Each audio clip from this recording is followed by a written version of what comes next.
Good evening, welcome back to the Perfection IAS. So today's topic is the voice of or India's as a voice of the global south. इस topic को हम integrate करेंगे current जो G20, अभी आपको मालूम है कि इंडिया जो है इस G20 शिखर सम्मेलन की मेज़बानी कर रहा है, तो इस टॉपिक को हम जो है इंटीग्रेट करेंगे कि कैसे जो है इंडिया वॉइस बन सकता है एंटायर ग्लोबल साउथ की। ठीक है, so will start. So before starting let us see this important line.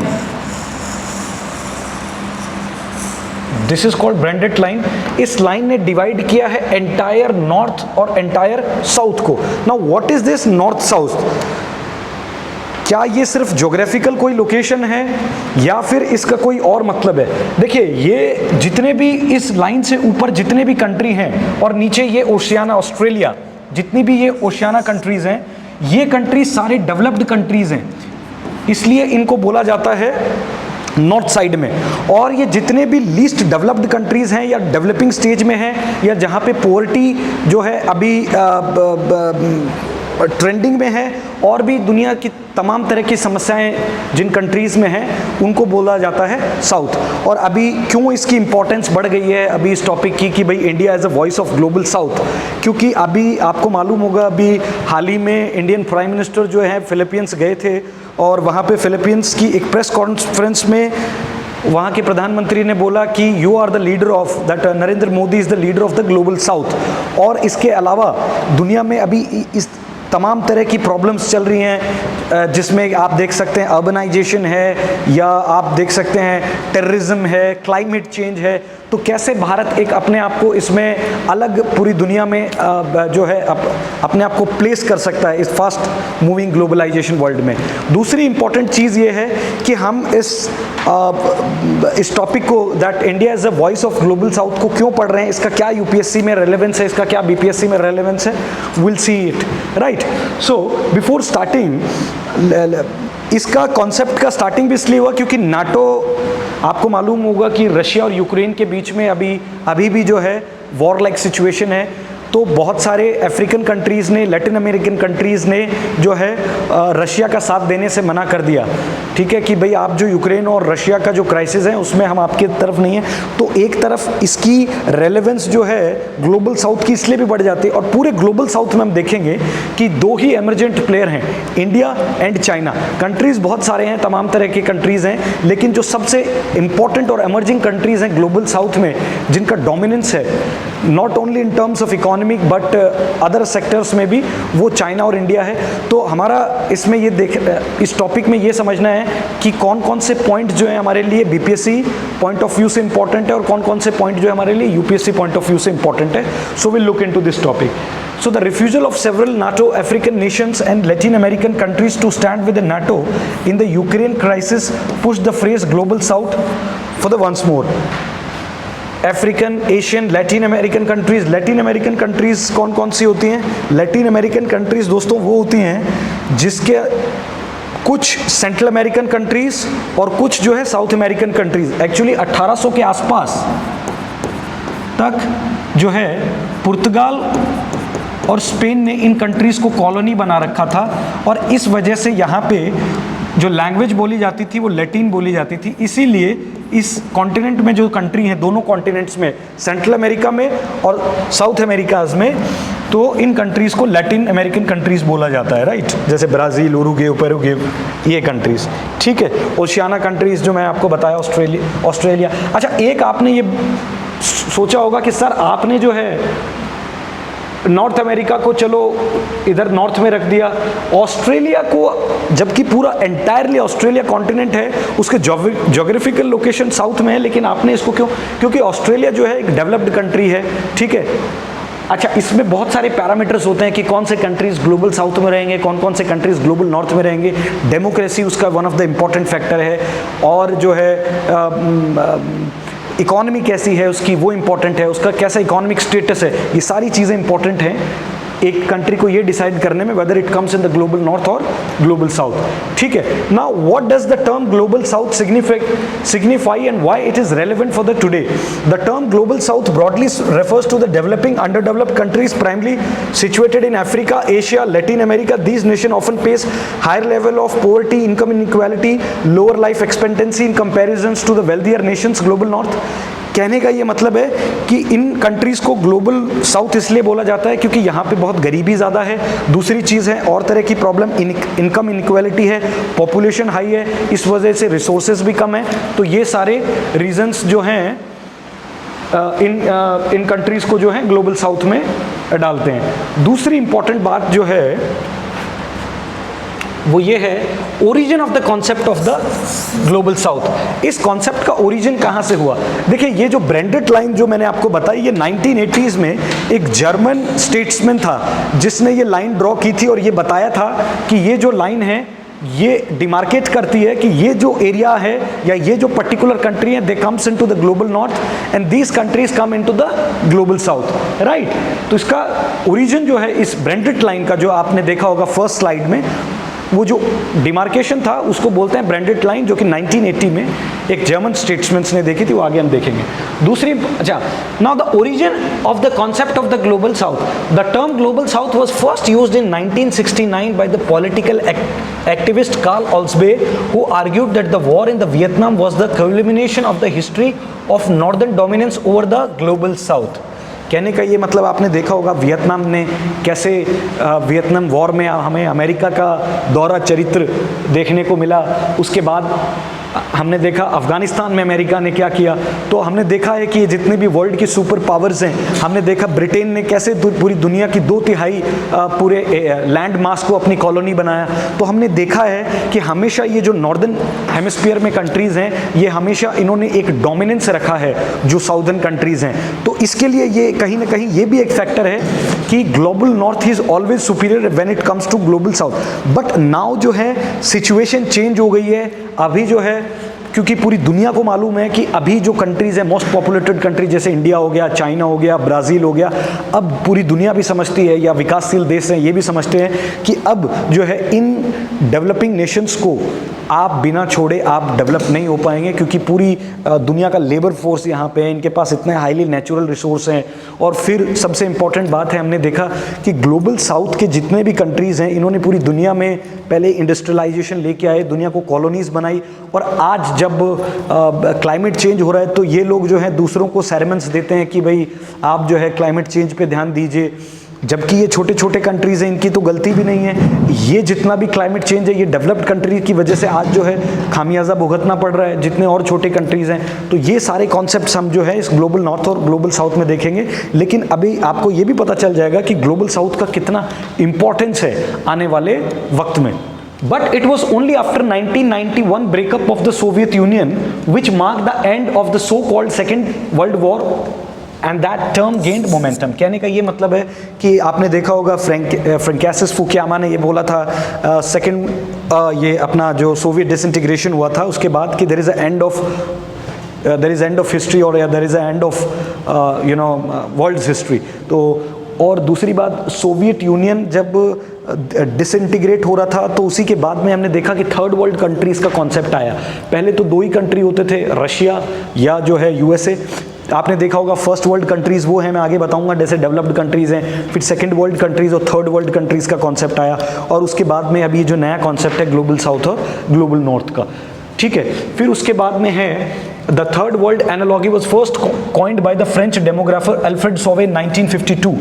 ये एक फ्रेंच डेमोग्राफर थे 1952 में जिन्होंने ये बताया थर्ड वर्ल्ड कंट्री का कॉन्सेप्ट 1952 में। नाउ अब हम ये डिसाइड करेंगे कि भाई फर्स्ट वर्ल्ड कंट्रीज कौन से हैं, सेकंड वर्ल्ड कंट्री कौन से हैं और थर्ड वर्ल्ड कंट्रीज कौन से हैं। फर्स्ट वर्ल्ड कंट्रीज जो हैं वो रेफर्ड किया जाता है एडवांस्ड कैपिटलिस्ट नेशंस को, जैसे कि ब्रिटेन, यूएसए, फ्रांस, ठीक है, इटली, ठीक है, ये मेजर कंट्रीज, रशिया, जापान, ये जितने भी कंट्री हैं इनको फर्स्ट वर्ल्ड कंट्री कहा जाता है, जहाँ की इंडस्ट्रियलाइजेशन बहुत मजबूत है, जहाँ की प्राइमरी सेकेंडरी टर्शियरी तीनों सेक्टर जो हैं वो बहुत ही अच्छा परफॉर्म करते हैं, उनको बोलते हैं हम फर्स्ट वर्ल्ड कंट्रीज। फिर उसके बाद आता है second world countries refer to the socialist nations led by Soviet Union and other, जैसे कि भाई रशिया को इसमें आप डाल सकते हो सेकेंड वर्ल्ड कंट्रीज में, क्योंकि यूएस के बाद में रशिया ही जो है जिसने पूरी दुनिया में जो है मोमेंटम गेन की। फिर उसके बाद जो सोवियत यूनियन से डिसइंटीग्रेट होके कंट्रीज डिफरेंट कंट्रीज बने, उनको जो है हम सेकेंड वर्ल्ड कंट्रीज बोलते हैं। फिर उसके बाद में आया थर्ड वर्ल्ड कंट्री का concept, refer to the developing nations many at the time still under the colonial influence. वो कंट्रीज जो या तो कभी कॉलोनियल सिस्टम के अंडर में कॉलोनीज रही हों, जैसे इंडिया हो गया, इनफैक्ट यूएसए खुद एक कॉलोनी था फ्रांस की, लेकिन स्टिल यूएस ने इतना ज़बरदस्त उसके बाद में मोमेंटम गेन किया कि अब जो है US come under the global north.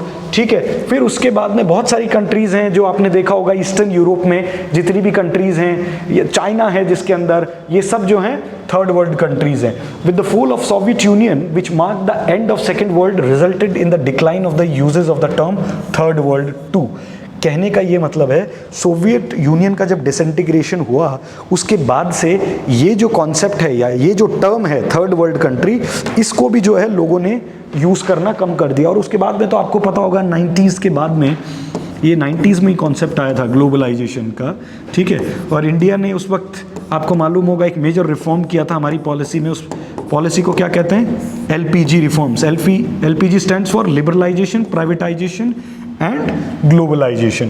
फिर additionally criticism are arose regarding the negative connotation associated with the term third world which often portrayed developing nation as impoverished, unstable and underdeveloped। कहने का मतलब है थर्ड वर्ल्ड कंट्री ये कहना चाह रहा है कि भाई जो थर्ड वर्ल्ड कंट्री हैं उनके साथ एक नेगेटिव कनोटेशन ये भी जुड़ा है कि या तो ये बहुत पुअर हैं, ठीक है, ये अंडर डेवलप्ड हैं, दूसरी सबसे इंपॉर्टेंट है कि इनकी मतलब डेमोक्रेसी यहाँ स्टेबल नहीं है। ठीक है, अनस्टेबल गवर्नमेंट रहती है यहाँ की, या बहुत ही इनमें और भी कई तरह के प्रॉब्लम्स हैं, ओवर पॉपुलेटेड है, ठीक है, रिसोर्सेज नहीं है। तो ये एक नेगेटिव कैनोटेशन जुड़ा हुआ था थर्ड वर्ल्ड कंट्रीज़ के साथ में। इसीलिए भी इसके लिए जो मेजर इंटरनेशनल जो राइटर्स हैं या जो बड़े बड़े इंटेलेक्चुअल्स हैं, ठीक है, जो IR की थ्योरीज लिखते हैं या IR के आर्टिकल्स लिखते हैं, ठीक है, तो इन्होंने इस कॉन्सेप्ट को जो है थर्ड वर्ल्ड कंट्रीज़ को धीरे धीरे यूज़ करना कम कर दिया। फिर उसके बाद हम आते हैं to address the concerns and provide a more neutral inclusive terminology the term global south emerge. ठीक है, अब समझ में आया जो ब्रांडेड लाइन जो मैंने आपको बताया था, जिस बंदे ने 1980 में ये कॉन्सेप्ट आया था ग्लोबल साउथ का कॉन्सेप्ट। ठीक है, फिर उसके बाद में ये मैं ऑलरेडी आपको बता चुका हूँ, the branded line is a visual representation of the division between the global north and the global south based on the economic disparities. It was proposed by the German statesman Willy Brandt in the 1980s and gained the significant attention. 1980s में ये आया। अच्छा, दूसरी important बात है आगे की slide में मैं आपको बताऊंगा, ये जो वर्ड है ग्लोबल नॉर्थ और ग्लोबल साउथ, क्या ये सिग्निफाई करता है कि उसकी ज्योग्राफिकल लोकेशन? तो आपका आंसर होगा नहीं। तो सबसे इंपॉर्टेंट ये है कि ग्लोबल साउथ में और ग्लोबल नॉर्थ में अभी तक आपने क्या सीखा कि भाई पहले तो सबसे पहले कि ग्लोबल साउथ क्या है। ग्लोबल साउथ वो कंट्रीज़ हैं जो कि या तो डेवलपिंग कंट्रीज़ हैं या लीस्ट डेवलप्ड कंट्रीज़ हैं, जहाँ पे बहुत सारी प्रॉब्लम्स हैं, whether it is population, weather it is climate change, ठीक है, इन तरह की तमाम कंट्रीज़ हैं। ग्लोबल नॉर्थ में वो कंट्रीज़ आती हैं जो कि बहुत ज़्यादा डेवलप्ड हैं, जिनकी इंडस्ट्री डेवलप्ड हो चुकी है, या जिनके तीनों सेक्टर्स जो हैं, primary sector, secondary sector, tertiary sector, तीनों सेक्टर्स जो हैं अच्छे परफॉर्म कर रहे हैं। ठीक है, ये सारी चीज़ें जो हैं इसके अंदर आएंगी। फिर उसके बाद आगे हम लोग चलते हैं PM के स्टेटमेंट। देखो आजकल weather it is UPSC, weather it is BPSC और any state public service commission, जो है PM का स्टेटमेंट या PM का विजिट बहुत इंपॉर्टेंट हो जाता है, क्योंकि आपने देखा होगा प्रीलिम्स 2022 UPSC में 3 क्वेश्चन PM की विजिट से पूछे थे। आप देखना पेपर उठा के, ठीक है। अभी जो है EPFO का पेपर हुआ था, उसमें प्राइम मिनिस्टर ने कहीं एक स्पीच बोली थी, उसमें से 2 क्वेश्चन थे। तो कहने का मतलब है, और ये क्यों इंपॉर्टेंट हो जाता है पीएम का स्टेटमेंट? आपने अभी देखा होगा कि हमारे प्रधानमंत्री ऑस्ट्रेलिया गए थे, वहाँ की जो है जॉइंट पार्लियामेंट्री सेशन के अंदर उन्होंने स्पीच दिया था। फिर पप्पू न्यू गुआना के अंदर जब हमारे प्रधानमंत्री एयरपोर्ट से नीचे उतर रहे थे तो वहाँ के प्रधानमंत्री उनसे मिलने आए, पैर छुआ, जो कि पूरी दुनिया के अंदर एक अनोखा इवेंट देखा गया था। फिर उसके बाद में वहाँ जब प्रेस कॉन्फ्रेंस चल रही थी तो पप्पू न्यू गुआना के प्रधानमंत्री ने भारत के प्रधानमंत्री से ये कहा कि आप जो हैं ग्लोबल साउथ के लीडर हैं और अभी आप ही को हमारी जो बातें हैं वो G20 के मीटिंग में उठानी होगी, G7 पे उठानी होंगी, या डिफरेंट कॉन्सेप्ट्स पे या डिफरेंट जगह पे आपको हमारी बातें उठानी होंगी। तो इससे आपको पता चल रहा है कि आने वाले वक्त में the position of India is very important, right, कि कितना भारत एक जो है इंपॉर्टेंट प्लेयर है इंटरनेशनल एरिना में, और कितना इंपॉर्टेंट प्लेयर है इस एंटायर ग्लोबल साउथ में, जिसमें अफ्रीकन नेशंस भी हैं, जिसमें लैटिन अमेरिकन नेशंस भी हैं, ओशियाना नेशंस भी हैं।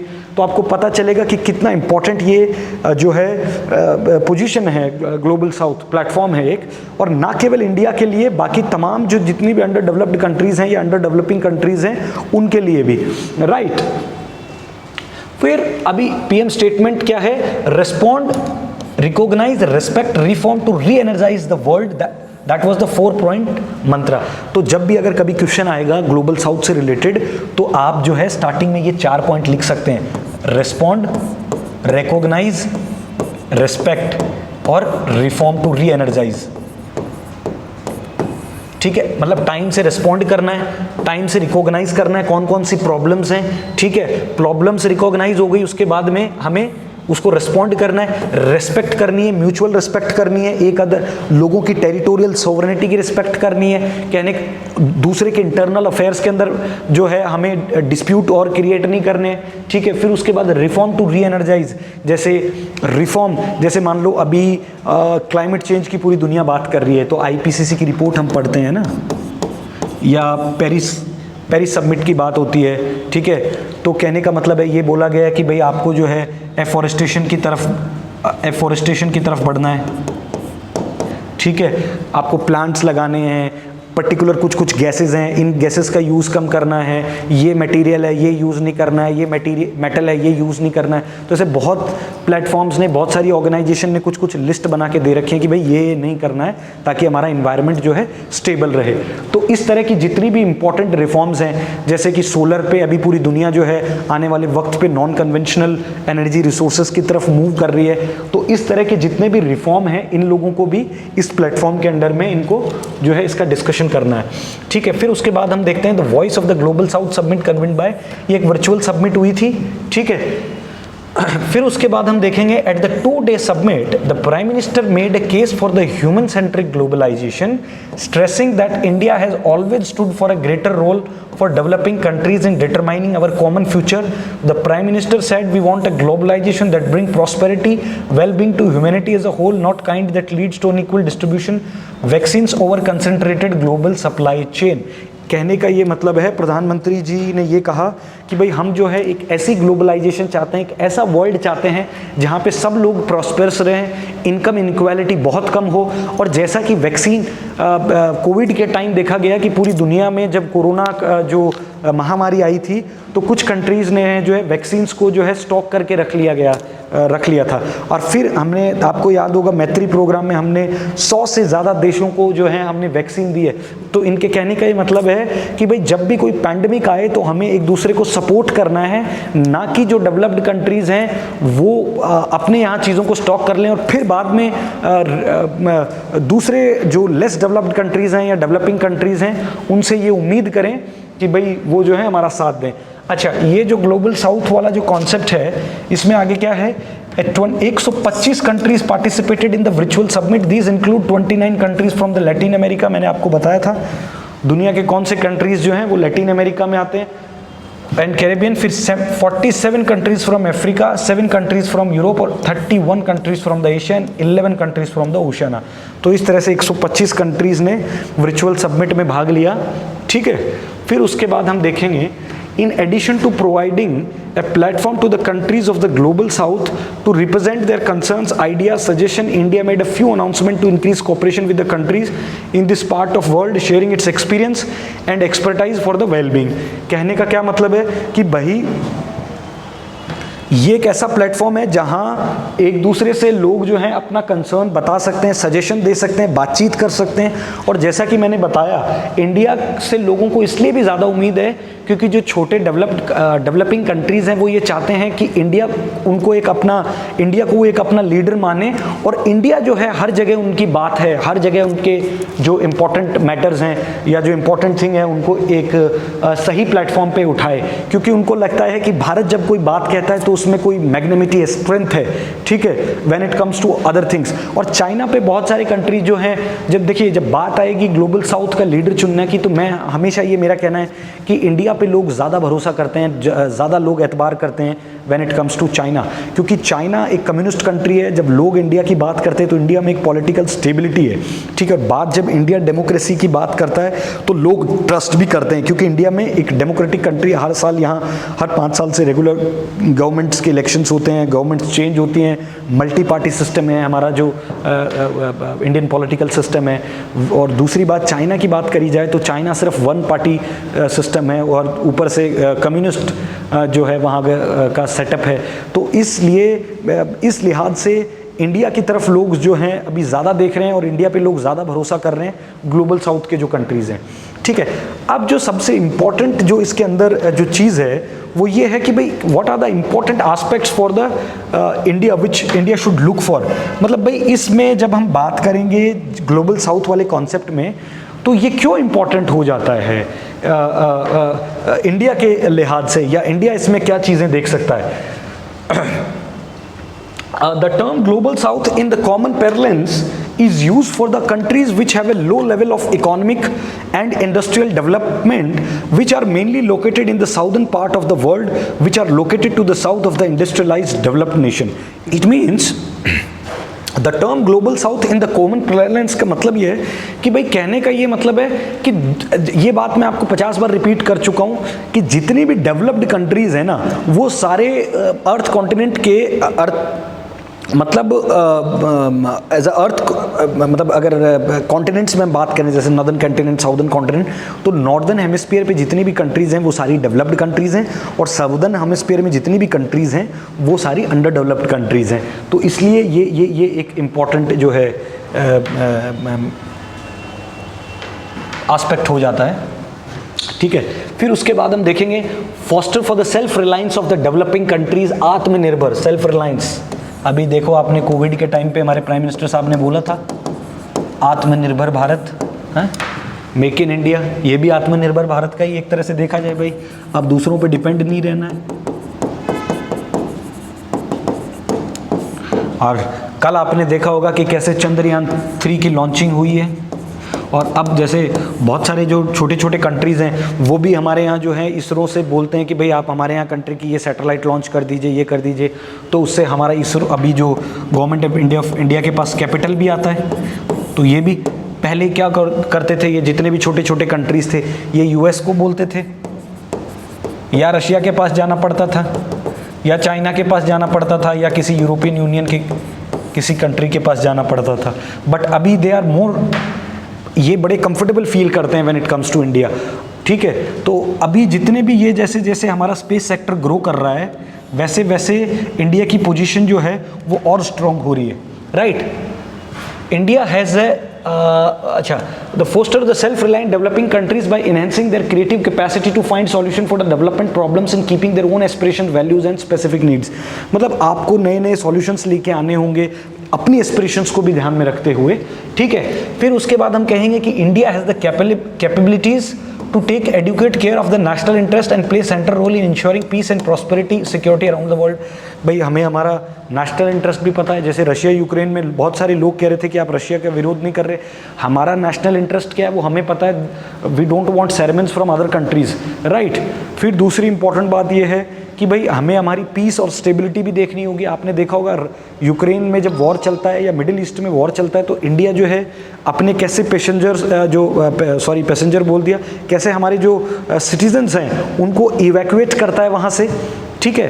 तो कैसे, तो इसलिए पूरी दुनिया में एक मैसेज भी जाता है कि इंडिया अपने सिटीजन्स का इतना ध्यान रखता है। तो कहने का मतलब है भले ही कोई भी ऑर्गेनाइजेशन हो, कोई भी प्लेटफॉर्म हो, हिंदुस्तान के लिए, इंडिया के लिए सबसे इंपॉर्टेंट है हमारी पीस एंड स्टेबिलिटी, हमारी टेरिटोरियल इंटीग्रिटी, हमारी सोवरेनिटी, वो भले ही फिर हम किसी भी प्लेटफॉर्म पे काम करें, ठीक है। फिर उसके बाद हमने देखा कि from the era of non alignment to the bilateral strategic partnership है, ठीक है, membership in the multilateral grouping जैसे SCO है, ब्रिक्स है, क्वाड है, I2U2 अभी आपने देखा होगा नया बना है, इंडिया, इजराइल, UAE, US के बीच में, ठीक है। अच्छा देखो SCO में हम चाइना के साथ रहना भी चाहते हैं, बड़ा काउंटर बैलेंस किया हुआ हमने। क्वाड हमने चाइना को काउंटर करने के लिए बनाया है, ठीक है। I2U2 ये हमारे इकोनॉमिक कोऑपरेशन के लिए हमने बनाया है। फिर एक ऑकस बना है, आपको मालूम होगा, किसी दिन क्लास में इसको समझाएंगे, ऑस्ट्रेलिया, UK, US। ये एक तरह से जो है क्वाड के जैसा ही एक मिलिट्रिक अरेंजमेंट है। इसमें होता क्या है, ऑकस में हम लोग ऑस्ट्रेलिया को न्यूक्लियर सबमरीन, जो US है वो ऑस्ट्रेलिया को न्यूक्लियर सबमरीन्स दे रहा है, किसके लिए, इंडो पैसिफिक एशियन में जाने के लिए। तो किसको काउंटर करना चाह रहे हैं, चाइना को डराने के लिए ये सारा कॉन्सेप्ट हो रहा है। फिर उसके बाद हम देखेंगे under its neighbourhood first policy India has been supplying power to Bangladesh, Nepal, championing at the South Asian associating for the regional cooperation electricity grid. आपने देखा होगा हम साउथ ईस्ट एशिया में भी कितना इन्वेस्टमेंट कर रहे हैं, ठीक है। फिर उसके बाद हमारे कितने प्रोजेक्ट्स इंपॉर्टेंट प्रोजेक्ट चल रहे हैं, कालदान मल्टी मॉडल प्रोजेक्ट हमारा चल रहा है उनके साथ, ठीक है। तो आपने देखा होगा कि मतलब कैसे इन कंट्रीज़ को, बांग्लादेश को, नेपाल को और ये म्यांमार को, मैंने आपको अभी जस्ट बताया कि कालदान मल्टी मॉडल प्रोजेक्ट चल रहा है, हम इन कंट्रीज़ के साथ में रोडवेज का प्रोजेक्ट कर रहे हैं, ठीक है। फिर उसके बाद में इलेक्ट्रिसिटी इन लोगों को हम देते हैं, ठीक है, हमारे यहाँ से। तो हमारी एक जो है रेपुटेशन जो है साउथ ईस्ट एशिया के अंदर भी है, नॉट लाइक चाइना और अदर कंट्रीज़ जो कि हेल्प करते हैं डोमिनेंस के लिए। हमने देखा होगा अफगानिस्तान के अंदर में हमने कितना जो है $1 बिलियन का इन्वेस्टमेंट किया, वहाँ की पार्लियामेंट बनाई, वहाँ का सलमा डैम बनाया। तो इस तरह के तमाम जितने भी चीज़ें हैं हम लोग हमेशा इन्वेस्ट करते रहते हैं। और जैसे कि मैंने आपको बताया ये भी कि हमने मोर देन 100 कंट्रीज़ में कोविड के टाइम में वैक्सीन दी है, ठीक है। तो ये सब चीज़ें हैं जो कि हिंदुस्तान को और कंट्रीज से अलग बनाती हैं। Beside India has been liberal in extending and its neighbour whenever it's required. अच्छा, वी आर ऑलवेज लिबरल, ठीक है। सी पाकिस्तान ने हमारे साथ इतनी बार they have treated like this, that is why we always say talks and terrors can't go together, but still हमारे नेबर्स को, क्योंकि गुजराल डॉक्ट्राइन का एक बहुत बड़ा इंपॉर्टेंट हिस्सा यही कहता है कि हमें नेबरहुड फर्स्ट रखना है। मतलब भले ही सामने वाला कंट्री हमारे लिए बदले में रेसिप्रोकल कुछ नहीं करे, लेकिन इंडिया जो है हमेशा एक पहल करेगा हमारे नेबरहुड को जो है कुछ ना कुछ या कोई ना कोई सहायता देने के लिए। इसीलिए हमारा ये जो गुजराल डॉक्ट्राइन के बाद से पूरा एकदम हमारी जो फॉरेन पॉलिसी चेंज होके आई कि भाई हमें कैसे जो लीस्ट डेवलप्ड कंट्रीज़ हैं, पुअर डेवलप्ड कंट्रीज़ हैं, कैसे इन लोगों को मदद करना है। तो उसका ये एक बहुत इंपॉर्टेंट हिस्सा है। फिर उसके बाद हमने आपको बताया कि India must work to well thought and strategy achieve its well deserved place in emerging world order, कि हमें इंपॉर्टेंट स्ट्रेटेजी बनानी होगी। हमारी जैसे डिफरेंट पॉलिसीज़ हैं भाई, पंचशील है, गुजराल डॉक्ट्राइन है, लुक ईस्ट पॉलिसी है, एक्ट ईस्ट पॉलिसी है, लुक वेस्ट पॉलिसी है, लुक साउथ पॉलिसी है, साउथ को। तो इस तरह की जितनी भी इंपॉर्टेंट, मनमोहन सिंह की डॉक्ट्राइन है, फिर अभी मोदी की फॉरेन पॉलिसी है, ये किसी दिन अपन क्लास में डिस्कस करेंगे इंट्रोडक्शन टू IR क्लास के अंदर, कि कैसे भारत की जो फॉरेन पॉलिसी है वो शेप हुई है डिफरेंट जनरेशंस में। भाई फर्स्ट जनरेशन में कैसी थी, सेकंड जनरेशन में हमारी क्या फॉरेन पॉलिसी थी, थर्ड जनरेशन में हमारी क्या फॉरेन पॉलिसी थी, और करंट में हमारी क्या फॉरेन पॉलिसी है। फिर उसके बाद India can make a collective call for reforms in the United Nations of security council. If not, then effort must be taken to make United Nations General Assembly ultimate authority decide on the international security। फिर United nation security council की हम बात करेंगे। कहने का मतलब है India इस प्लेटफॉर्म को यूज़ कर सकता है और हम अपनी बात को मनवा सकते हैं कि भाई इंडिया जो है it's a very important player in the United nation security council. अब जो है वक्त आ गया है दुनिया के लिए, डेवलप्ड कंट्रीज़ के लिए, कि जो है हमारी एक परमानेंट मेंबरशिप इंश्योर हो यूनाइटेड नेशन सिक्योरिटी काउंसिल में, राइट। बहुत दिनों से हमें कहा जा रहा है कि भाई अभी होगा, लेकिन अब वक्त आ गया है, क्योंकि इंडिया अब not a small country in terms of population. अभी आज देखिए आप, इंडिया का $593 बिलियन जो है हमारा फॉरेक्स रिजर्व है, $3.75 ट्रिलियन की हमारी इकोनॉमी है। दुनिया की चौथी पांचवी इकोनॉमी, कभी हम चौथे पे चले जाते हैं, कभी पांचवे पे चले जाते हैं, ठीक है। दुनिया की कितनी बड़ी इकोनॉमी है हमारी, ठीक है। उसके हमसे ऊपर देखा जाए बेसिकली तो चाइना है 19, और उसके बाद 23 के आसपास जो है वो यूएस है। तो इतनी बड़ी इकोनॉमी को आप जो है नज़रअंदाज नहीं कर सकते, ठीक है। तो ये भी एक इम्पॉर्टेंट कॉन्सेप्ट है, और हमें इन प्लेटफॉर्म्स को यूज़ करना है हमारी चीज़ों के फेवर के लिए, ठीक है। फिर उसके बाद हम देखेंगे कि India's presence in Indian ocean is being net security provided in the region is already noted by the littoral states, and India must go on to leverage this is to stop the Chinese dominance. ये Chinese dominance को stop करने के लिए है। फिर उसके बाद में एशिया अफ्रीका कॉरिडोर में हम कैसे इन्वेस्टमेंट कर सकते हैं, कैसे जो हैं हम जो है इसमें आगे बातचीत कर सकते हैं, और कैसे इस प्लेटफॉर्म को यूज़ कर सकते हैं। मतलब Asia Africa growth corridor with the help of Japan की हेल्प से हम लोग जो हैं ये कॉरिडोर बना रहे हैं। फिर India can use closeness to Russia to negotiate peace deal with Ukraine. India आप देख रहे होगे हमेशा जो है एक इम्पॉर्टेंट प्लेयर के जैसे अपना रोल अदा करता है इंटरनेशनल एरिना में, भले ही कोई मैटर हो। ये आपको मैं ऑलरेडी बता चुका हूँ कि इंडिया ने कैसे 100 वैक्सीन्स दी हैं, ठीक है, इम्पॉर्टेंट इसमें कोविड टाइम में। फिर मैं आपको बता चुका हूँ ऑलरेडी कि यूक्रेन के अंदर हम कैसे इवैक्यूएट करके लाए थे रशिया यूक्रेन वॉर में। अब सेम अफगानिस्तान में हमने ऐसे ही किया है।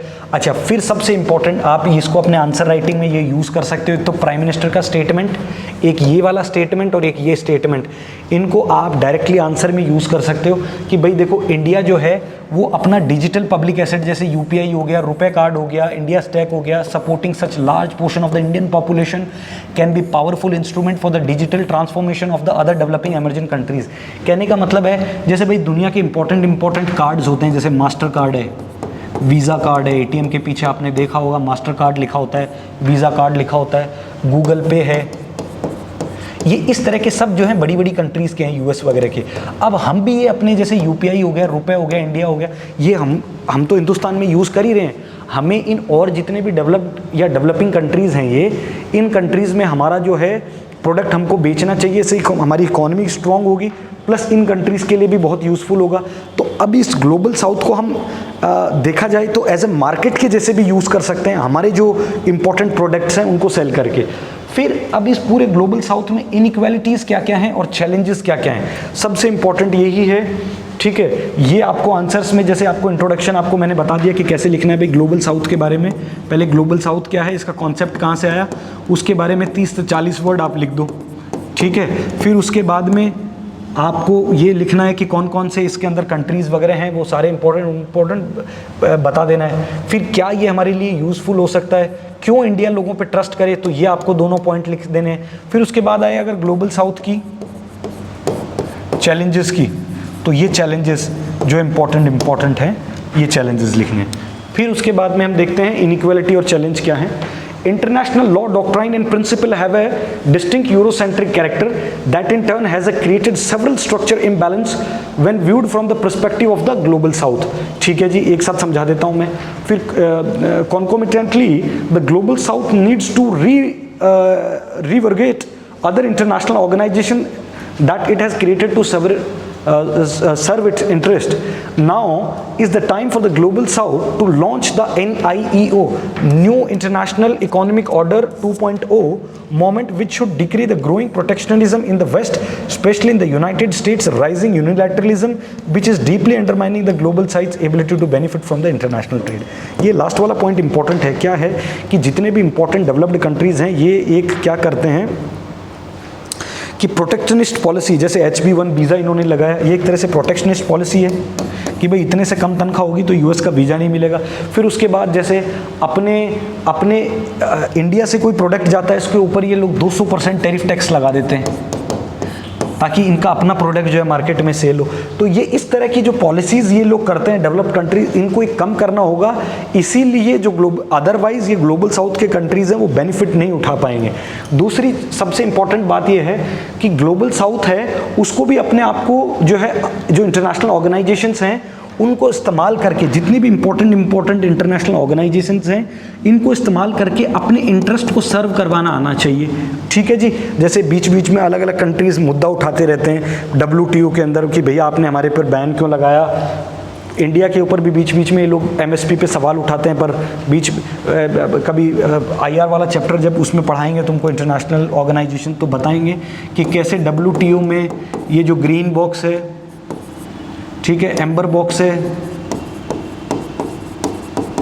और रेड बॉक्स है, इनमें कौन कौन से आइटम आते हैं, कैसे कौन सी कंडीशन होगी तो वो ग्रीन बॉक्स में आएगा, कौन सी कंडीशन होगी तो वो एम्बर बॉक्स में आएगा, और कौन सी कंडीशन होगी तो वो प्रोडक्ट पर्टिकुलर रेड बॉक्स में आएगा, और क्या क्या इनमें रियायतें दी गई हैं, ठीक है। फिर उसके बाद हमें जो है इंटरनेशनल लॉज को मानना पड़ेगा, इंटरनेशनल लॉज की रिस्पेक्ट करनी पड़ेगी, ये सब भी इंपॉर्टेंट है। अब जो है हम 3-4 इंपॉर्टेंट क्वेश्चन देखेंगे ग्लोबल साउथ के, ठीक है। फिर उसके बाद हम देखेंगे वे फॉरवर्ड क्या है और कंक्लूजन क्या है। तो ये जो पूरा पीपीटी डिज़ाइन किया आपके लिए, आंसर राइटिंग फॉर्म में डिज़ाइन किया है, आप डायरेक्टली यहाँ से कट कॉपी पेस्ट भी करेंगे और इसको स्ट्रक्चर्ड फॉर्म में लिखेंगे, डायग्राम बना के थोड़ा सा लिख देंगे, बुलेट पॉइंट्स में लिख देंगे। तो सारे पॉइंट्स यहाँ पे जितने भी इंपॉर्टेंट पॉइंट्स है सारे मैंने वैलिड पॉइंट्स लिख दिए हैं। आपको डिट्टो ये कि ये पॉइंट लिख देने वहाँ पे, उसके अलावा अगर कोई पॉइंट छूट गया हो, आपको लगता हो कि ये इंपॉर्टेंट है, तो वो आप अपने नोट्स में जो है ऐड ऑन कर सकते हैं, राइट। अच्छा, पहला क्वेश्चन ये है, how did the global south replace the term third world. मैं आपको बताया the term global south was first used in 1969 by the political activist Carl Oglesby. However it only gained the significant traction of the 1991 जब Soviet union जो है वो disintegrate हो गया था। Third world was widely used for the term under industrialised nation, जैसे कि India was a third world country एक ज़माने में। भाई जितने भी कंट्री थे जो अंडर इंडस्ट्रियलाइज्ड नेशन थे उनको थर्ड वर्ल्ड कंट्री कहा जाता था। और ये जो टर्म था, ये थर्ड वर्ल्ड कंट्री, ये कॉइन किया था अल्फ्रेड सोवे ने 1952 के अंदर। After the Soviet Union fall the third world became less popular largely due to negative association. मैंने आपको बता दिया था क्योंकि नेगेटिव एसोसिएशन कैनोटेशन इसके साथ जुड़ा हुआ है कि भाई ये अंडर डेवलप्ड हैं और ये है, ठीक है, इस तरह की पॉपुलेटेड कंट्री है, इनके पास नेचुरल रिसोर्सेज नहीं है, ठीक है, पॉवर्टी हाई है और तरह के अलग अलग इश्यूज़ हैं। फिर सबसे इंपॉर्टेंट, मैं आपको ये क्वेश्चन ऑलरेडी बता चुका हूँ, is the global south geographically defined. क्या ग्लोबल साउथ ज्योग्राफिकल डिफाइंड है? नहीं। देखिए ग्लोबल साउथ के अंदर तो ऑस्ट्रेलिया, साउथ के अंदर ऑस्ट्रेलिया आता है, लेकिन ऑस्ट्रेलिया जो है वो ग्लोबल नॉर्थ का हिस्सा है। क्यों? क्योंकि ऑस्ट्रेलिया में पॉलिटिकल स्टेबिलिटी है, इकोनॉमी अच्छी है, डेवलप्ड है, ठीक है। तो ये सारी फैक्टर्स उसको, अर्बनाइजेशन बहुत अच्छे लेवल पे हो रखा है, इंडस्ट्रियलाइजेशन बहुत अच्छे लेवल पे हो रखा है। तो ये सारे जितने भी इंपॉर्टेंट फैक्टर्स हैं ये उनको ग्लोबल नॉर्थ में प्लेस करवाते हैं, ठीक है। तो ये सारी चीज़ें हैं। तो ग्लोबल साउथ को ज्योग्राफिकल फिनोमिना नहीं है, वो उसकी इकोनॉमिक सिचुएशन जो है उसके ऊपर डिपेंड करता है। फिर what is the changing in the global south. अच्छा, अब क्या चेंज हो रहा है ग्लोबल साउथ में? A significant shift in the wealth has been noticed since 21st century with in the wealth moving from the north Atlantic to Asia Pacific. North Atlantic से Asia Pacific की तरफ आ रहा है। बाय 2030 द 3-4 लार्जेस्ट इकोनॉमीज जैसे China, India, Indonesia are expected to be from the global south. Combined GDP of the BRICS nations which are dominated by the global south already surpassed the G7 countries. Additionally, like Beijing now boost more billionaires like New York. कहने का मतलब है आने वाला वक्त जो है वो इंडिया पैसिफिक कंट्रीज़ का है या फिर एशियन कंट्रीज़ का है, ठीक है। आपने देखा होगा चाइना जो है, इंडिया, ब्राज़ील, इंडोनेशिया,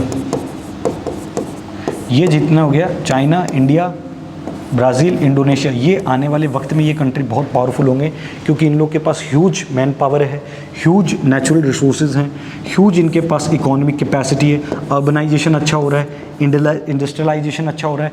तो ये अभी चेंज हो रहा है ग्लोबल साउथ में। कहने का मतलब है जो पहले एक ज़माने में हेजिमनी होती थी वॉशिंगटन DC की या लंदन की या टोक्यो की या बर्लिन की या पेरिस की, वो अब नहीं है।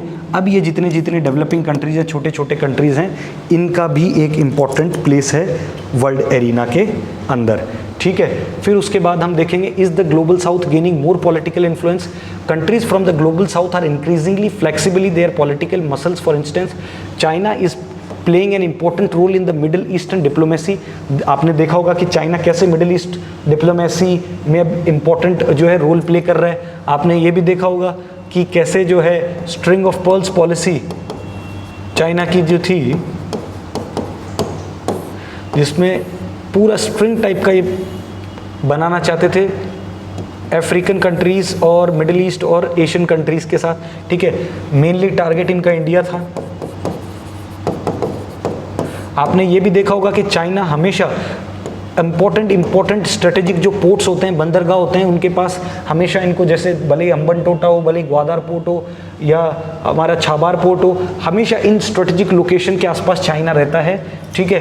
तो ये बहुत ही एक इम्पॉर्टेंट है, right. Well Brazil is actively proposing peace plans war in Ukraine. अच्छा, ब्राज़ील चाह रहा है कि यूक्रेन के अंदर जो है अभी वॉर लाइक सिचुएशन जो हो रही है रशिया यूक्रेन की, उसके अंदर जो है पीस डील ब्रोकर का काम करे,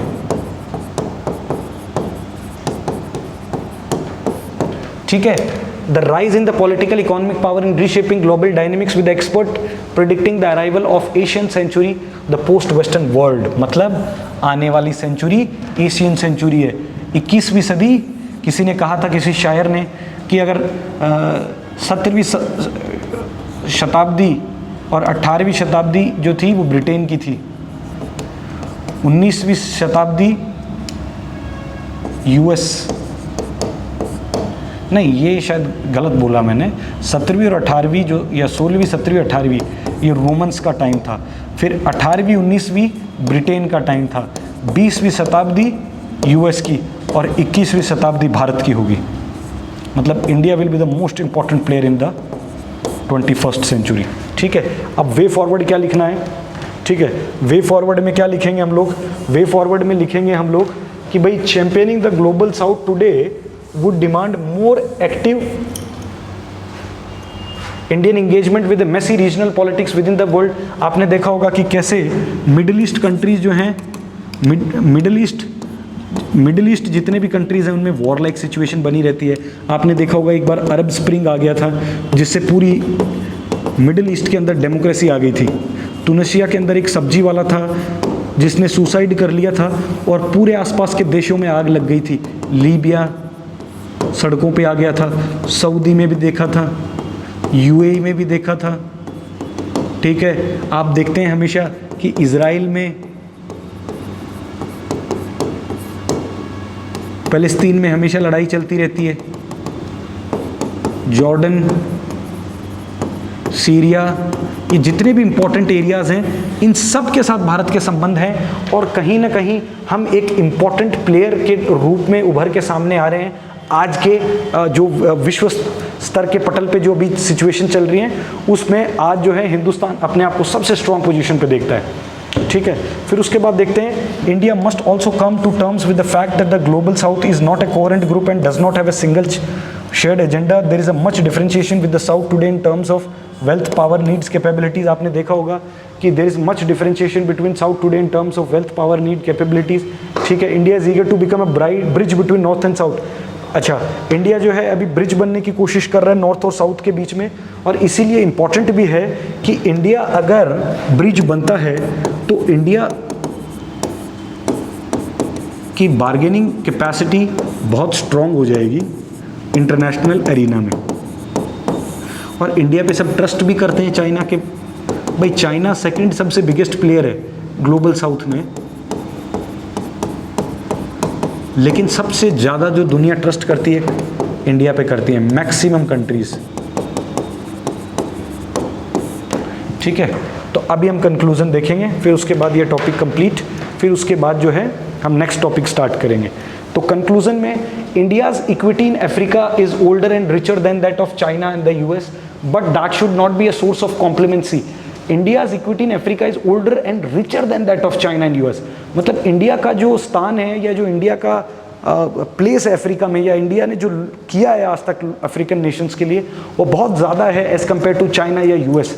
देखिए दोस्तों, आज तक का इतिहास है कि हमने देखा होगा कि यूएस, चाहे रशिया हो, चाहे ब्रिटेन हो, या चाहे कोई और भी कंट्री हो, इन्होंने हमेशा दुनिया की अलग अलग कंट्रीज़ को कॉलोनी बनाया है, चाहे स्पेन हो, चाहे पुर्तगाल हो। भारत एक ऐसा देश है जिसने आज तक किसी भी दुनिया के किसी भी कंट्री पे आक्रमण नहीं किया, इसीलिए हम जो बहुत ही सभ्य और बहुत ही पीस लविंग कंट्री माने जाते हैं। इसीलिए महात्मा गांधी हो गया, इन लोगों की पूरी दुनिया में रिस्पेक्ट है, ठीक है।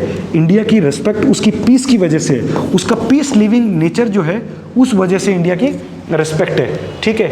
India has striven hard in the past 2 decades to strengthen its political economic partnership with Africa to the continental regional bilateral levels हो गया, ठीक है। फिर उसके बाद हम देखते हैं the countries of global south should unite, मतलब जितने भी ग्लोबल साउथ के कंट्रीज हैं उनको यूनाइट रहना चाहिए, ठीक है। Unequal political financial governance structure, मतलब उनको यूनाइट रह के अपना एक जो ग्लोबल पॉलिटिकल और फाइनेंशियल गवर्नेंस है उसके अंदर ये अपने लिए क्या निकाल सकते हैं या अपने लिए कोई चीज़ इनके लिए कैसे बेनिफिश है उसको ये डिफरेंट जगह पे स्टडी करते हैं। फिर उसके बाद देखते हैं हम 3 पॉइंट और बचे हैं, फिर उसके बाद हम अगला टॉपिक स्टार्ट करेंगे। The world should respond the priorities of the global south recognise.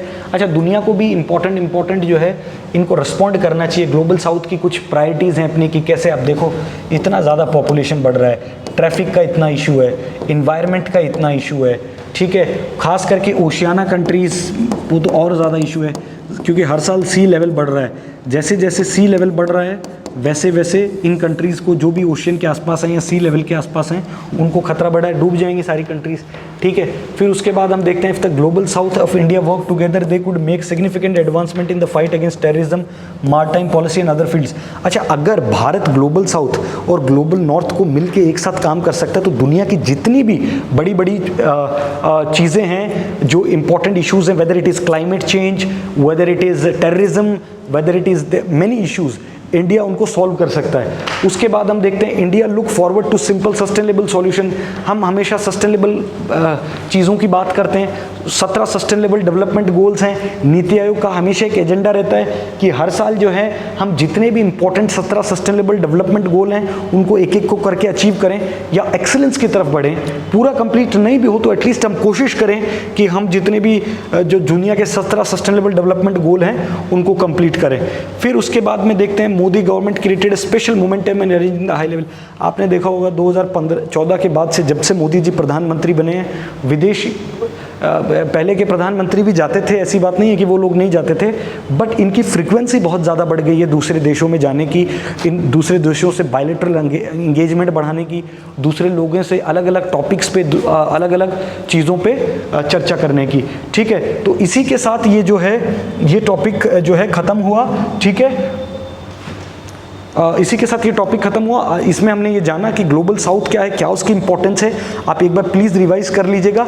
अब हम जो है इस टॉपिक को इंटीग्रेट करेंगे G20 के साथ। Why that is the India is the voice of global south is important for the G20। So अगला टॉपिक अब हम स्टार्ट करेंगे G20, राइट। G20 आपने देखा होगा कि इंडिया की डिफरेंट सिटीज़ में अभी जो है अलग अलग सिटीज़ में, कभी उदयपुर में, कभी जयपुर में, कभी पटना में, कभी दिल्ली में, कभी बैंगलोर में, कभी पुणे में डिफरेंट सबमिट्स हो रही हैं, कभी श्रीनगर में, ठीक है। तो ये जो सिलसिला है ये कब तक चलेगा? सितंबर तक। क्या G20 है, कब इसका फॉर्मेशन हुआ था, इसका रेलेवेंस क्या है, ये सारी चीज़ें हम जो है G20 वाले टॉपिक में डिस्कस करेंगे। इससे पहले हमने ग्लोबल साउथ वाला देख लिया कि इंडिया की कैसे इंडिया जो है एक इम्पॉर्टेंट एमर्जिंग प्लेयर है ग्लोबल साउथ के अंदर, और इंडिया का जो स्टैंड है वो क्यों इतना मजबूत है ग्लोबल साउथ में, हमने वो देखा। और G20 में इंडिया का क्या रोल है, क्या इंडिया और G20 का एंटायर हिस्ट्री क्या है, ये सारा जो है हम लोग इसमें देखेंगे, एक एक चीज़ें करके देखते चलेंगे। और दूसरी चीज़ ये, आप इनमें से जो भी यूट्यूब पे आप ये वीडियोस देखते हैं, आप एक कॉपी पेन भी लेके बैठिए कीजिए, जो आपको इम्पॉर्टेंट पॉइंट लगे आंसर राइटिंग के हिसाब से उसको आप जो है लिख लो। और जब आपको लगे कि इसको मैं अपने आंसर में इंसर्ट कर सकता हूँ, you should use this, otherwise there is no use to watch these videos, right, until unless you are not noting something. तो whatever you are finding anything important, either from that first video or either from this video, you should keep it noted down, right? So now we'll start with the G20. देखो भाई, बहुत सुंदर सा ये इन्होंने diagram बनाया है, इसका लोगो, ठीक है। इस अर्थ का क्या मतलब है, इस फूल का क्या मतलब है, ठीक है। वासुदेव कुटुंब, one earth, one family, one future. आपको याद होगा कि यूपीएससी ने एक क्वेश्चन पूछा था 2020 में, 21 में, कि भाई सत्यमेव जयते जो है वो कौन से उपनिषद से लिया गया था। तो उसका आंसर था मुंडका उपनिषद।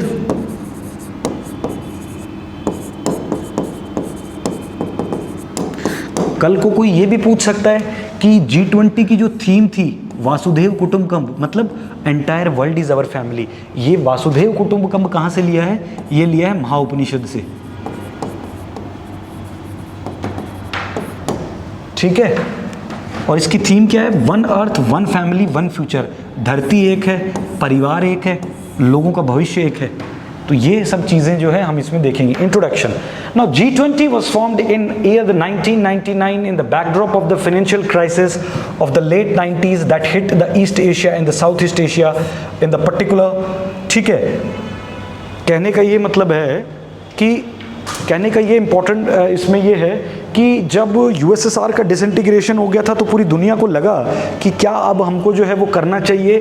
उसके बाद में इन्होंने को लगा कि दुनिया को ये लगा कि भाई अब जो है यूके, तो ऑलरेडी यूके की इंटेंशन पे लोगों को शक रहता था because they were always in the masters to make the colonies. US was also proved wrong after Vietnamese war. ठीक है, what are they doing in other different world matters. फिर उसके बाद में जैसे ही यूएसएसआर और यूएस का ये चल रहा था तो ये जो जितने भी साउथ ईस्ट एशियन कंट्रीज़ थे, इंडिया को ये लगा कि ये यार ये बड़ा इंपॉर्टेंट एक इंडिया के लिए मार्केट हो सकता है। इसीलिए आपको मैं बताऊंगा कि हमारे प्राइम मिनिस्टर को एक पॉलिसी बनानी पड़ी थी, लुक ईस्ट पॉलिसी, कि कैसे जो है अब हम जो है इधर ईस्ट की तरफ, नेबरहुड की तरफ जब हम आगे बढ़ें। फिर उसके बाद हम देखेंगे 2014 में इसी लुक ईस्ट पॉलिसी को बदल के एक्ट ईस्ट पॉलिसी इन लोगों ने बना दिया। ठीक है, second point, the aim was to secure global financial stability by involving the middle income countries.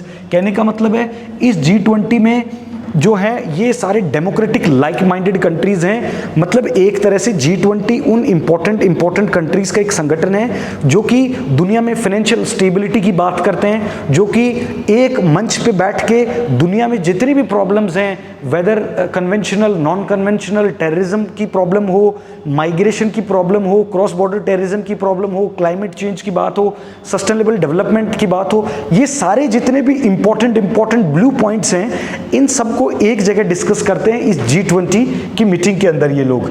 ठीक है, अब फिर उसके बाद में इंपॉर्टेंट मेंबर्स कौन कौन से हैं इसमें? Australia, Brazil, China, France, Germany, India, Japan, Republic of Korea, Russia, Saudi Arabia, south Africa, Turkey, UK, US, European Union के कंट्रीज, स्पेन इज इन्वाइटेड है परमानेंट। अच्छा, ये G20 इंपॉर्टेंट इसलिए भी हो जाता है कि दुनिया की 85% ऑफ द GDP सिर्फ इन 20 देशों के पास है, और दुनिया की जितनी भी ट्रेड हो रही है उसका 75% ट्रेड इन कंट्रीज से होके गुजरता है या इन कंट्रीज की इकोनॉमी में शामिल है। और दुनिया के 2/3 यानी कि 66% ऑफ द पॉपुलेशन जो है वो सिर्फ इन्हीं 20 कंट्रीज के पास है। इसलिए आपको पता चल गया होगा कि G20 75% जो है ग्लोबल ट्रेड, 80% पूरी दुनिया की GDP इनके पास है, और 66% पूरी दुनिया की पॉपुलेशन इन्हीं 20 कंट्रीज में रहती है। ठीक है, 1999 में ये बना था। अब आगे हम इसके बारे में चर्चा करेंगे। तो ये सारा एक ब्रीफली इंट्रोडक्टरी हो गया आपके लिए। अब उसके बाद में हम इसको थोड़ा डिटेल से देखते हैं। ये जैसे कि मैंने आपको प्रीवियस उसमें भी बताया, ग्लोबल साउथ में भी, ठीक है, हमेशा इम्पोर्टेंट कोट्स फाइनेंस मिनिस्टर के, खास करके बजट टाइम पे, इकोनॉमिक सर्वे के टाइम पे, जब भी फॉरेन अफेयर्स की बात आती है तो हमारे PM का कोट और मिनिस्टर ऑफ एक्सटर्नल अफेयर्स के quote, they are always important. ठीक है, they can ask the things.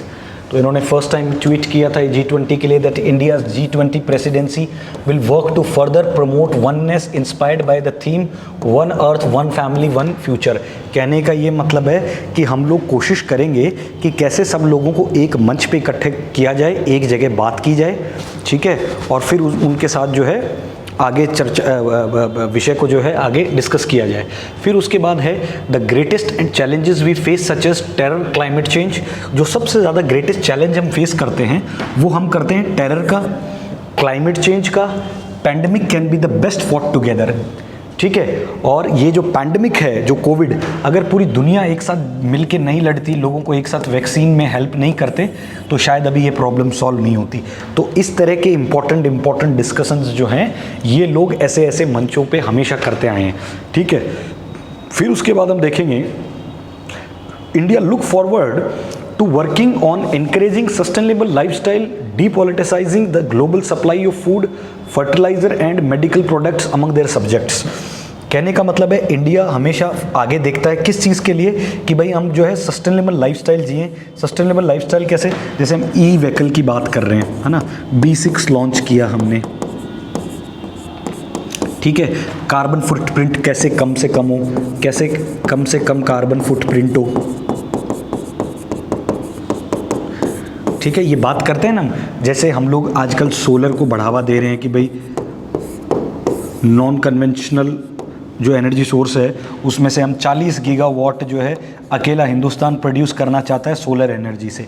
तो ये सारी चीज़ें, depoliticising the global supply of food, मतलब फूड सप्लाई के अंदर किसी भी प्रकार की कोई, जब भी फूड सप्लाई की बात आ रही हो तो किसी भी प्रकार की कोई राजनीति नहीं होनी चाहिए, ठीक है। फर्टिलाइज़र, मेडिकल प्रोडक्ट्स, फर्टिलाइज़र्स आपको पता है इंडिया जो है बाहर से इंपोर्ट करता है, अमोनिया वगैरह ये सब इंपोर्ट करता है बाहर से, बहुत सारी अदर प्रोडक्ट्स इंपोर्ट करता है। तो भाई ज़्यादा टैरिफ ना लगाएं, टाइम से प्रोडक्ट को दे दें, होर्डिंग ज़्यादा ना करें, ये सब इंपॉर्टेंट है अमंग द अदर सब्जेक्ट्स, ठीक है। फिर उसके बाद में हम जो है अगला स्लाइड की तरफ चलते हैं। ये एक इम्पॉर्टेंट तरीका है G20। 2021 में G20 कंट्रीज़ कौन कौन सी हैं, ये क्वेश्चन आया था यूपीएससी के अंदर। जिनको एक ट्रिक मालूम थी वो क्वेश्चन हो जाता उनसे आराम से, कोई कुछ नहीं करना इनमें। G7 कंट्रीज़ जो हैं प्लस उसमें G8 को जोड़ देना है, रशिया को, उसके अलावा ये कंट्रीज़ और जोड़ देनी है, दैट इज़ G20।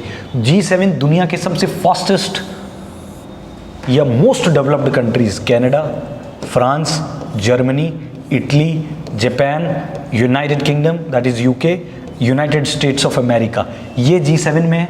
उसके अलावा G8 में रशिया आ जाता है, तो ये हो गया 7 और 8 रशिया। फिर उसके बाद में Argentina, China, Indonesia, South Africa, Australia, European Union के countries, Mexico, South Korea, Turkey, Saudi Arab, India, Brazil. 2 2 4 4 4 8 4 12, तो 12 और 8 20, 20 कंट्रीज हो गए। These are the members of the G20। Now what is the significance of the G20 logo, जो मैंने आपको सबसे पहले एक लोगो दिखाया था अभी, इसका सिग्निफिकेंस क्या है इस लोगो का, ये अब जो है हम लोग इम्पोर्टेंट है ये जानेंगे। और फिर उसके बाद देखेंगे कि कैसे G20 काम करता है।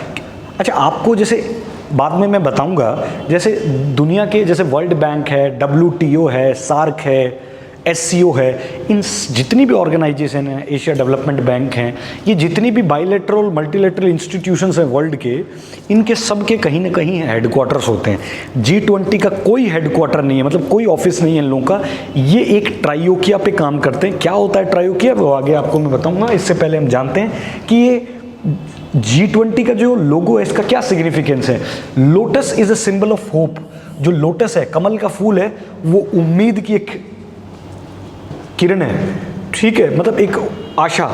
तो भारत में लोग आशा करते हैं, होप करते हैं। कैसे होप करते हैं, मैंने आपको क्या बताया, जितने भी लीस्ट डेवलप्ड कंट्रीज हैं, देखो लिंक हो रहा है ना, जितने भी लीस्ट डेवलप्ड कंट्रीज हैं साउथ वर्ल्ड के, या जैसे मैंने आपको बताया था नॉर्थ और साउथ में दुनिया बटी हुई है, इंडिया साउथ का हिस्सा है, ठीक है। तो ये जितने भी छोटे गरीब देश हैं ये हमेशा भारत की तरफ देखते हैं उम्मीद की नज़र से कि भारत हमारी बात उठाएगा ऐसे ऐसे प्लेटफॉर्म्स में, या भारत हमको इस चीज़ में हेल्प करेगा, भारत हमको इस चीज़ में मदद करेगा, भारत हमारे लिए ये करेगा।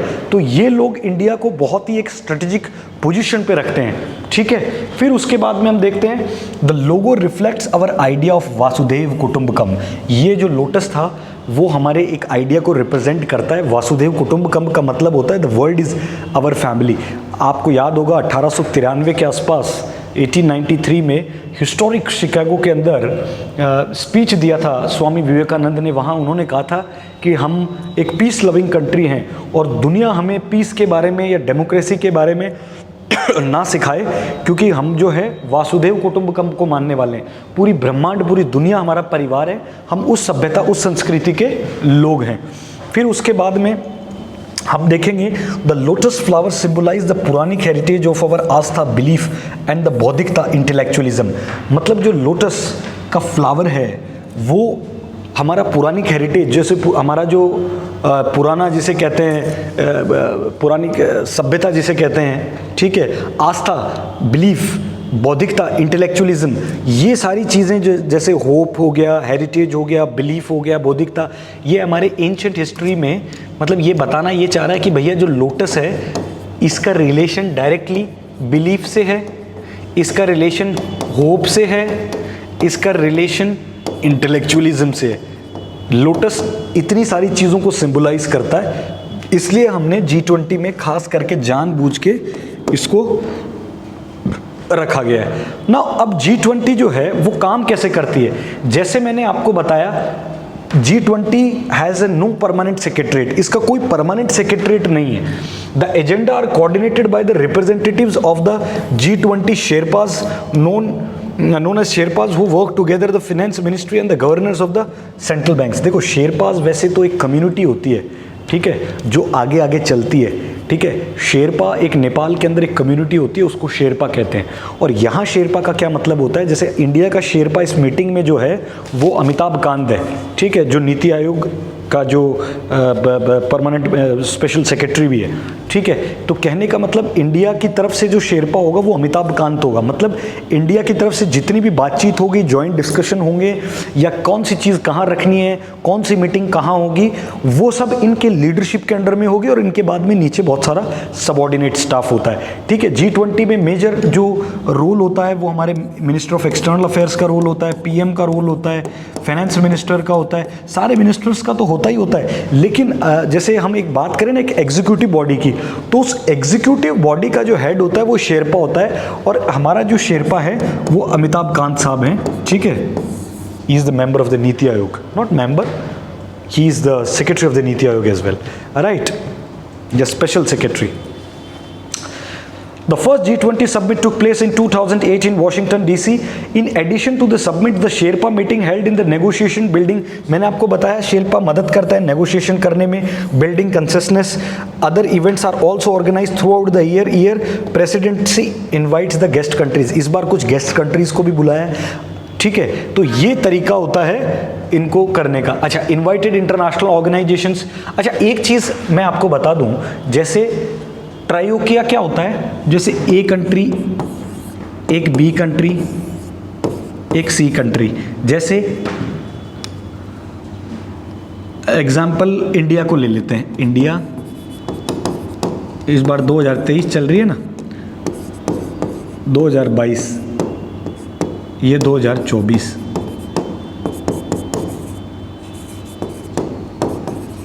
ये एग्जाम्पल नहीं, एकदम एक्चुअल इंफॉर्मेशन है।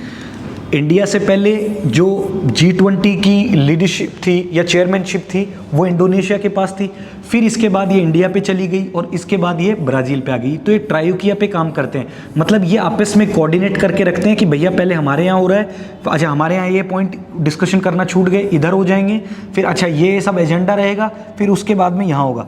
तो इनका कोई काम रुकता नहीं है, ऑटोमेटिक। मतलब ट्रायोकिया हो गया ना, ये पहले मतलब ऑलरेडी 3 जगह, मतलब आपको पता है पहले 2022 में इंडोनेशिया में हुआ, 23 में इंडिया में चल रहा है और अगला भी पता है फिर ब्राज़ील में, फिर ब्राज़ील ट्रायोकिया बन जाएगी। जैसे 2024 में ब्राज़ील में हो रहा है, फिर 25 में मान लो स्पेन में हो गया, फिर मान लो 26 में ऑस्ट्रेलिया में हो गया।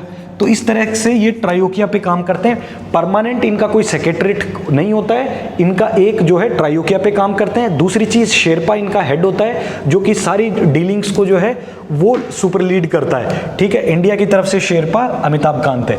अच्छा, इस बार G20 में कुछ इन्वाइटेड इंटरनेशनल ऑर्गेनाइजेशंस को भी हमने बुलाया है ताकि वो लोग बातचीत करें, क्योंकि G20 के अंदर बहुत ही वाइड डिस्कशंस होते हैं।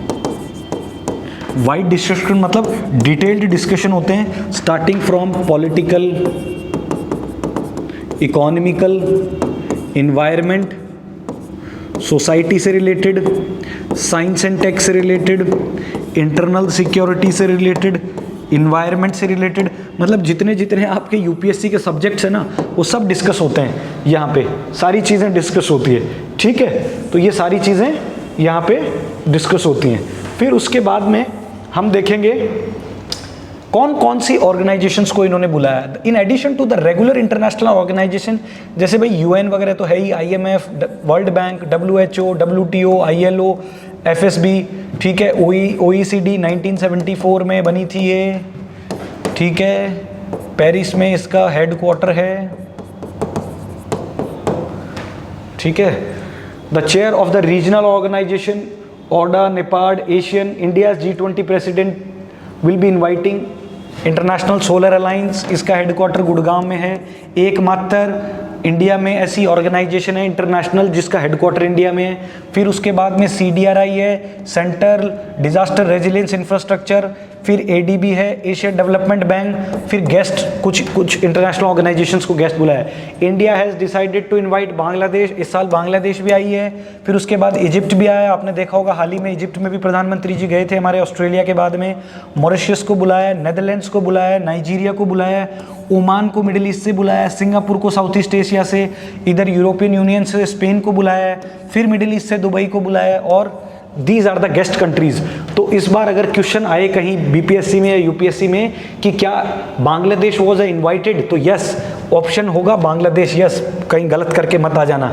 पाकिस्तान आए गलत हो जाएगा, भूटान ऑप्शन में दे गलत हो जाएगा ऑप्शन, म्यांमार ऑप्शन में दे गलत हो जाएगा। ये कंट्रीज को याद करना कि बांग्लादेश को बुलाया, इजिप्ट को बुलाया, मॉरिशस को बुलाया, नेदरलैंड्स को बुलाया, नाइजीरिया को बुलाया, ओमान को बुलाया, सिंगापुर को, स्पेन को, ठीक है। इसके अलावा ये सारी ऑर्गेनाइजेशंस को बुलाया, ISA को, CDRR को, ADB को। तो मोटा मोटी आपको बात समझ में आ गई। अभी तक मैंने क्या कहा, G20 की बात करी, पहले अपन ने बात करी कि उसका सिंबल क्या है, उस सिंबल की इंपॉर्टेंस क्या है, ठीक है। फिर उसके बारे में G20 के बारे में मैंने आपको बताया कि इसका स्ट्रक्चर कैसा है, ठीक है। इसके अंदर कौन कौन से मेंबर्स हैं, क्या इनका रोल होता है, किस तरह का ये काम करते हैं, आगे हम डिसाइड करेंगे, देखेंगे कि G20 भारत के लिए क्या क्या इंपॉर्टेंट फैक्टर्स हैं, क्या चैलेंजेस हैं, क्या वे फॉरवर्ड हो सकता है, and what is the conclusion. तो ये पूरा आंसर राइटिंग फॉर्म में आपको पढ़ाया जा रहा है। ये कोई लेक्चर सीरीज तो है ही है, खैर ये मतलब यहाँ पे जो आपको पढ़ाया जा रहा है वो डिटेल्ड आंसर, कैसे आप डायरेक्टली आंसर लिख सकते हैं। हमारा जो लेक्चर बनाने का कॉन्सेप्ट यही है कि हम लोग ये चाहते हैं कि हमारे लेक्चर्स को लोग पॉज करें, देखें, स्लो कर लो, ठीक है, नोट कर लो उसको, फिर उसके बाद एक बार आप इसको 2x पे इंटू करके फास्ट इसको रिवाइज कर लो, बहुत आसानी से समझ में आएगा। आप फिर इसको अपनी लैंग्वेज में भी बना के लिख सकते हैं। बेसिक बात यह है कि कोर कॉन्सेप्ट समझ में आना चाहिए किसी भी ऑर्गेनाइजेशन को बनाने से पहले। जैसे ही अपन ने साउथ को आपको मैंने बताया, ठीक है। तो आज के बाद आप, मुझे नहीं लगता ये जो ग्लोबल साउथ का जो कॉन्सेप्ट था, इसको जब अपन ने इंटीग्रेट किया G20, अब आप इन दोनों चीज़ों को भूलोगे। अगली क्लास में हम किसी दिन इम्पोर्टेंट अदर जैसे I2 U2 डिस्कस कर लेंगे, ऑकस डिस्कस कर लेंगे, ठीक है, SCO का रेलेवेंस क्या है, नाम डिस्कस कर लेंगे। जितने भी इम्पोर्टेंट IR से रिलेटेड होंगे टॉपिक्स, प्रीवियस ईयर पेपर को हम एनालाइज करके देख रहे हैं, हम एक भी इम्पोर्टेंट टॉपिक नहीं छोड़ेंगे जो इधर से आए, ठीक है। फिर उसके बाद में आगे बढ़ते हैं अपन G20 की प्रेसिडेंसीज, ठीक है। G20 की प्रेसिडेंटी की हम बात करते हैं। India has assumed the presidency of the powerful G20 grouping from the current chair Indonesia on December 1 and hold the post for a year. G20 leader, अच्छा आपको बताया मैंने, इंडोनेशिया से हमने ली, मैंने बताया ना, इंडोनेशिया से ली, इंडिया के पास आ गई, ब्राज़ील के पास चली जाएगी, 1 साल तक रहेगी, और इसकी फाइनल मीटिंग सितंबर में होगी इंडिया की। G20 की जितनी भी ये मीटिंग्स चल रही है ना, हर अलग अलग राज्यों में, अलग अलग शहरों में, ये भारत में आप रोज़ न्यूज़पेपर में देखते होगे, सितंबर में इसका फाइनल जो है ख़त्म हो जाएगी मीटिंग्स, ठीक है। G20 submit at the level of the head of the state government is scheduled to be held on September 2023. Presidency of G20 rotates every year among the members. अच्छा, कल को एक क्वेश्चन आए, देखो बहुत ही बारीक पूछते हैं प्रीलिम्स पॉइंट ऑफ व्यू से कि G20 की प्रेसिडेंट हर 2 साल से होती है, बाई एनुअल होती है, एनुअली होती है, 5 साल से होती है क्या? तो इसका आंसर होगा हर साल रोटेट होती है। आंसर पूछेगा G20 का हेडक्वार्टर कहाँ पे है? Option A USA, option B UK, option C India, option D none of the above. Answer क्या होगा? नन ऑफ द अबोव, क्योंकि G20 का कोई परमानेंट हेडक्वार्टर नहीं है, G20 ट्राइयूकिया पे काम करती है। ठीक है, तो ये इस तरह के क्वेश्चन आ सकते हैं। एक क्वेश्चन और G20 से प्रीलिम्स में बन सकता है कि G20 की थीम क्या है, तो one earth one future one वो वाला। ठीक है, फिर उसके बाद ये क्वेश्चन ये बन सकता है कि वासुदेव कुटुंबकम जो है, पूरी दुनिया एक परिवार है हमारा। ठीक है, ये थीम हमने कहाँ से ली है? तो इसका आंसर आप लिख सकते हो महाउपनिषद। ये सब इंपॉर्टेंट क्वेश्चन G20 से प्रीलिम्स पॉइंट ऑफ व्यू से बन सकते हैं। अब अपन देखेंगे priority areas of India as a president, मतलब इंडिया G20 के अंदर क्या चीज़ों को इंक्लूड कर सकता है और कैसे G20 वाले प्लेटफॉर्म को यूज़ कर सकते हैं पूरी दुनिया के सामने कि भाई इन चीज़ों से हम लोग जो हैं वो जूझ रहे हैं। ठीक है, तो ये सबसे इम्पोर्टेंट हमारे लिए रहेगा कि कैसे हम इंटरनेशनल फॉर्म्स को यूज़ कर सकते हैं। जैसे मैंने आपको बताया था ग्लोबल साउथ वाले कॉन्सेप्ट में कि हम United nation of security council वाले प्लेटफॉर्म को जो है वो यूज़ करना चाहिए हमको। ठीक है, तो ये सारी चीज़ें जो हैं हम कैसे बार्गेन कर सकते हैं वर्ल्ड पे। ठीक है, now what are the priority areas for the India as the president? The first priority area is to accelerate the pace of inclusive and sustainable growth। जो फर्स्ट प्रायोरिटी एरिया है वो accelerate करने के लिए कि सस्टेनेबल और inclusive growth हो हमारी। ठीक है, उसके लिए आपको एक चीज़ हमेशा याद रखना कि आंसर्स में कोटेशन के लिए SDG, जितने भी SDGs इंपॉर्टेंट है ना 17, वो आपको जैसे ज़ीरो हंगर हो गया, नो पॉवर्टी हो गया, sustainable development, life below water हो गया, या इस तरह के जो कुछ पॉइंट्स है ये आपको याद रखने हैं, अपनी कॉपी में लिखना है। जब भी आंसर आए तो इस तरह के पॉइंट्स लिख दो। जैसे क्लाइमेट पे आ रहा है कोई चीज़, क्वेश्चन आ रहा है, तो भाई हाँ इंडिया जो है वो इस गोल को पूरा करना चाहती है, गोल नंबर 14, 15, 16 ये गोल पूरा करना चाहती है। पॉवर्टी की बात आती है तो भैया हाँ इंडिया जो है वो इस गोल को पूरा करना चाहती है 1, 2, 3 को, क्योंकि ये सब तीनों पॉवर्टी के बारे में बात कर रहे हैं। तो इस तरह की एक लिस्ट बना के रखो, तो आपको आंसर जब लिखोगे कॉपी चेक करने वाले को भी मज़ा आएगा और आपको नंबर भी इसका बेनिफिट मिल जाएगा। भले ये एक छोटी सी चीज़ है लेकिन ये आपको अलग करती है औरों से। ठीक है, फिर उसके बाद में हम देखते हैं second key priority is the climate action, ensuring that an adequate amount of climate financing is provided to emerging markets and developing countries. Climate financing holds a key growth। अब देखो बात ये हो रही है पेरिस क्लाइमेट डील के बाद में, इस मीटिंग में हम लोग बात ये करेंगे कि भैया अब सिर्फ आपने ना बातें बहुत करी। अभी कल परसों मैं देख रहा था एक यूट्यूब पे बहुत वायरल हो रहा था वीडियो, किसी एक कहीं मीटिंग चल रही थी, एक देश का प्रधानमंत्री शायद नाइजीरिया का था या कीनिया का था शायद, वो ये कह रहे थे कि दुनिया के जितने भी डेवलप्ड कंट्रीज़ हैं ये हमको बुला लेते हैं, बैठा लेते हैं, बात करते हैं बड़ी बड़ी कि क्लाइमेट चेंज पे बात होनी चाहिए, ये होना चाहिए, लेकिन जब पैसा देने की बारी आती है तो अभी तक इन्होंने एक पैसा नया फूटी कौड़ी जो है वो रिलीज़ नहीं किया है। तो सिर्फ बातें होती हैं, ये टॉक शॉक्स, वो ये उनका कहने का मतलब था कि ये जितने भी इंटरनेशनल ऑर्गेनाइजेशंस हैं ये एक कोई टॉक शॉप बन के ना रह जाएं। भाई टॉक शॉप का मतलब ये हुआ कि सिर्फ बातचीत की दुकान और फिर बात खत्म। तो मेरे कहने का ये मतलब है कि इंडिया इस प्लेटफॉर्म को इसलिए भी बुलाना चाहता है कि भाई आप जो है दुनिया में जितना भी पॉल्यूशन है ये डेवलप्ड कंट्रीज़ ने फैलाया है, और आज ये दूसरों को ज्ञान दे रहे हैं कि साहब जो है आपको क्लाइमेट एक्शन पे ध्यान देना चाहिए, आपको जो है पर्यावरण हमारा प्रदूषित हो रहा है, एयर क्वालिटी इंडेक्स ख़राब हो रहा है। ठीक है, जबकि इनको करना ये चाहिए कि अब जितने भी ये कंट्रीज़ हैं इनको कार्बन क्रेडिट के हिसाब से पैसा देना चाहिए, क्लाइमेट फाइनेंसिंग करनी चाहिए, क्योंकि ये गरीब देश है, इनके पास इतना पैसा नहीं है कि ये जो है इन चीज़ों को कर पाएँ, क्योंकि दुनिया को सबसे ज़्यादा तबाह करने में इन डेवलप्ड कंट्रीज़ का ही हाथ है, और जब फाइनेंसिंग की बात आती है तो लोग पीछे हट जाते हैं। तो इस प्लेटफॉर्म को हमें यूज़ करना है क्लाइमेट फाइनेंसिंग के लिए। डायरेक्टली ये दोनों पॉइंट यूज करो आप। The first priority area is to accelerate the pace of inclusive and sustainable growth. दूसरा पॉइंट यूज करो, the second key priority is climate action, ensuring that adequate amount of climate financing. मतलब ये use करने हमें words ऐसे कि भैया sustainable growth, climate financing, ठीक है, ये इस तरह के वर्ड्स आपको यूज करने हैं आंसर के अंदर। फिर technology acceleration in the various sectors like education word use करना है, हेल्थ वर्ड यूज करना है, another area of discussion and deliberation. तो ये सारे तीनों पॉइंट आपको यूज करने, ये 3 पॉइंट यूज कर यही आंसर खत्म हो जाएगा, ठीक है।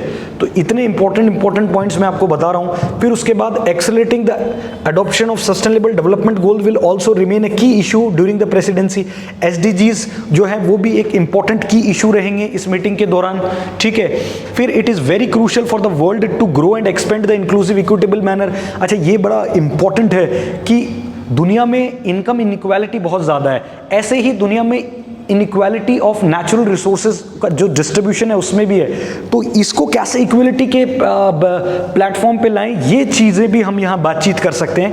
India believes that instead of having a long term plans like 2050 individual actions needed to take adequate focus in the climate change, जैसे lifestyle life will be at the centre stage. जैसे भाई हमने BS पहले 4, अभी India में BS 4 चल रहा था, फिर BS 5 को हमने रिप्लेस करके BS 6 में, और जैसे हम कहते हैं कि 2040 तक हाइड्रोफ्लोरोकार्बन जितने भी HCFC हैं इसको एलिमिनेट कर देंगे। 2070 तक नेट कार्बन, इंडिया जो है 0 नेट कार्बन फ्री कंट्री बन जाएगा, मतलब बिल्कुल इंडिया जो है कार्बन एमिट नहीं करेगा। मतलब इस तरह के बेतुके लंबे लंबे प्लान्स 2070-60 तक के लेने की बजाय छोटे 5 ईयर 3 जैसे नीति आयोग का क्या होता है, नीति आयोग का एनुअल प्लान भी होता है, 3 ईयर एक्शन एजेंडा भी होता है और 5 ईयर प्लान भी होते हैं। तो हमें इस तरह के छोटे प्लान्स बनाने चाहिए, उनको एग्जीक्यूट करना चाहिए, उनकी परफॉर्मेंस देखनी चाहिए, उसके बाद में हमें लॉन्ग टर्म प्लान्स के ऊपर जाना चाहिए। फिर उसके बाद में ये आप देख सकते हैं कि there are the various other agendas like green hydrogen की बात चल रही है कि ग्रीन हाइड्रोजन क्या है, डिजिटल पब्लिक गुड्स क्या हैं, energy transition which will be taken India during the, ठीक है, अदर एजेंडाज है। इसके अंदर आप वो भी यूज़ कर सकते हो कि इंडिया का जो इकोनॉमिक डिजिटल एसेट्स हैं, रुपए कार्ड है, डेबिट कार्ड, वो अपना भीम, UPI, ये सब भी हम डिस्कस कर सकते हैं कि भाई कैसे हम लोग जो हैं अपने इकोनॉमिक प्रोडक्ट्स को दुनिया के सामने बेचें या बताएं कि भाई आप भी हमारा यूज़ करो। अगर आपका कंट्री का कोई प्रोडक्ट अगर कोई बैन करता है तो आपको रेसिप्रोसिटी में उसको भी बैन करना पड़ेगा। जैसे इंडिया वाले क्या करते हैं, ये लोग उधर से पतंजलि को बैन करते हैं तो हम हार्डली डेविडसन पे 200% का टैरिफ लगा देते हैं। 2 दिन में ये लोग कहते हैं कि ठीक है पतंजलि वापस प्रोडक्ट अच्छा हो गया है। ये लोग हमारे साथ गड़बड़ करते हैं, हम इनकी मैगी बैन कर देते हैं। तो ये इस तरह की जो फाइट है इंटरनेशनल में, एरिना में कोल्ड वॉर चलता रहता है, ठीक है। तो ये सारी चीज़ों को हमें डिस्कस करना होगा, ठीक है। उसके बाद में challenges during the G20 presidencies, ये चैलेंजेस हैं ड्यूरिंग द G20 प्रेसिडेंसीज। क्या क्या चैलेंजेस रहेंगे, देखिए सबसे इंपॉर्टेंट पहले मैं ये डिस्कस करना चाहूँगा इसको सर्ट करने से पहले, there is an also challenge of education outcomes which has got severely impacted covid pandemic. कोविड-19 जैसे ही आया तो बहुत सारे लोगों की एजुकेशन इम्पैक्ट हुई। भाई आपको मालूम है इंडिया में कितने कागज़ों के हिसाब से तो 21 से लेके 30% तक पॉवर्टी है, लेकिन रियलिटी में तो ये नंबर ज़्यादा हो सकता है। ऐसे ही पूरी दुनिया में ये नंबर और ज़्यादा हो सकता है। तो दुनिया में बहुत सारे कम लोग हैं जिनके पास फ़ोन है आज के टाइम पे भी, और फ़ोन है तो भी इंटरनेट की एक्सेस है कि नहीं है, और मल्टीमीडिया फ़ोन है कि नहीं है, इसकी भी कोई गारंटी नहीं है। तो जिन लोगों के पास लैपटॉप्स थे, फ़ोन्स थे, उन लोगों की तो एजुकेशन कंटिन्यू हो गई, बट जिन लोगों के यहाँ इलेक्ट्रिसिटी भी नहीं है, फ़ोन भी नहीं है, इंटरनेट भी नहीं है, इन लोगों के 2-3 साल स्किप हो गए। कैसे इनकी एजुकेशन को रिकवर किया जाए? और कुछ लोगों ने हो सकता है कि एजुकेशन को ड्रॉप ही कर दिया, उसके बाद बड़ा मुश्किल होता है इन लोगों को मेन स्ट्रीम में वापस लाना। तो ये सारे इंपॉर्टेंट इश्यूज़ को भी यहाँ पे डिस्कस करना है, ठीक है। फिर उसके बाद में it will be a challenging task to ensure the cooperation from all members. अच्छा, ये भी एक इंपॉर्टेंट है कि सब लोगों से उम्मीद करना या सब लोगों से ये कहना कि भाई आप जो है कोऑपरेट करें, ठीक है, in the areas of health, cooperation, science and tech, इसमें साइंस एंड टेक लिखा नहीं है पर ऐड कर लेना, ठीक है, इन्वायरमेंट, ये सब ऐड कर लेना इसमें, ठीक है। To ensure the humankind is vaccinated and prepare for the future pandemics. भाई अगर इंडिया, हम पीस लविंग कंट्री नहीं होते तो हमें क्या जरूरत पड़ी थी? हमारे ही देश के लोग बहुत कह रहे थे कि भाई वैक्सीन कम पड़ रही है, क्यों बाहर भेज रहे हो, लेकिन हमें पता है इससे इंटरनेशनल एरिना में हमारी कितनी स्ट्रॉन्ग पोजिशनिंग होती है। बावजूद इसके दुनिया में हमने मदद की 100 देशों में। हमने, आपको देखा होगा अफगानिस्तान वाले रोने लगे थे एकदम से, उनको मदद किया। हमने हर कंट्री को वैक्सीन दी है जिन्होंने हम लोगों से वैक्सीन मांगी है, ठीक है। इस तरह के काम करने पड़ेंगे। अच्छा, दूसरा उदाहरण मैं एक ये भी दे सकता हूँ, भारत ही एकमात्र ऐसा कंट्री है, क्यों मैं जैसे उस पिछले बार लेक्चर में कह रहा था, United nation of security council में इंडिया अपना दावा इसलिए भी करता है, भारत एकमात्र ऐसा कंट्री है जो कि इंटरनेशनल पीस कीपिंग फोर्स है जो यूनाइटेड नेशंस का, उसमें सबसे ज़्यादा फौजी हम लोग भेजते हैं हमारे देश के। बावजूद इनका ये दोहरा चरित्र है कि हम लोगों को ये यूनाइटेड नेशन सिक्योरिटी काउंसिल के अंदर जो है ये प्लेस नहीं करते हैं। सबसे ज़्यादा हमारे लोग जवान जाते हैं, इंडियन आर्मी से जाते हैं या डेपुटेशंस पे जाते हैं ये लोग, ठीक है। फिर उसके बाद the concerns will also exist in implementation of the 17 sustainable development goals, ठीक है। देयर विल बी, मैं ऑलरेडी बता चुका हूँ, there will be issues in the field of financial regulation specially with regard to digital economy, cross better financial transparency, मतलब digital economy में कैसे हम आगे बढ़ सकते हैं, क्रॉस बॉर्डर फाइनेंशियल ट्रांसपेरेंसी रखनी है, क्योंकि भैया आजकल बिटकॉइन आ गया है, क्रिप्टो करेंसी आ गई है, कुछ कंट्रीज़ क्रिप्टो करेंसी को बैन की हुई हैं, कुछ कंट्रीज़ क्रिप्टो करेंसी को सही मानती हैं, कुछ कंट्रीज़ ने बिटकॉइन को बैन कर दिया है, कुछ कंट्रीज़ ने जो है बिटकॉइन को अलाउ कर रखा है। तो ये सारी चीज़ें एक जगह, क्योंकि हो सकता है कि क्रॉस बॉर्डर स्विफ्ट जैसे है, आपने देखा होगा स्विफ्ट ने बैन कर दिया था रशिया को जब रशिया यूक्रेन वॉर हुआ। तो मतलब कहने का मतलब है कि कोई इस तरह का सिस्टम हो कि फाइनेंशियल ट्रांसपेरेंसी हमेशा बनी रहे। अच्छा, आगे इसका क्या तरीका हो सकता है, what is the way forward? Way forward G20, इसको आंसर में हम यूज कर सकते हैं कि कैसे आप जो है वो आगे का रास्ता क्या होगा इसमें G20 में, ठीक है। Avoiding the strategic competition, overriding the priority to development suggest avoiding the strategic competition, मतलब countries in the region will support building the 1971 United Nations of General Assembly declaration designating for all time Indian Ocean as a zone of peace, non-extension in the region of the rivalries and conflicts that are foreigner into। मतलब कहने का मतलब है strategic competition नहीं करना है, जैसे China हमारे साथ करता है। अगर हमने यहाँ पे पोर्ट ले लिया तो ये लोग भी पोर्ट ले लेंगे, हमने ईरान के साथ छावर ले लिया तो इनको ग्वादर चाहिए।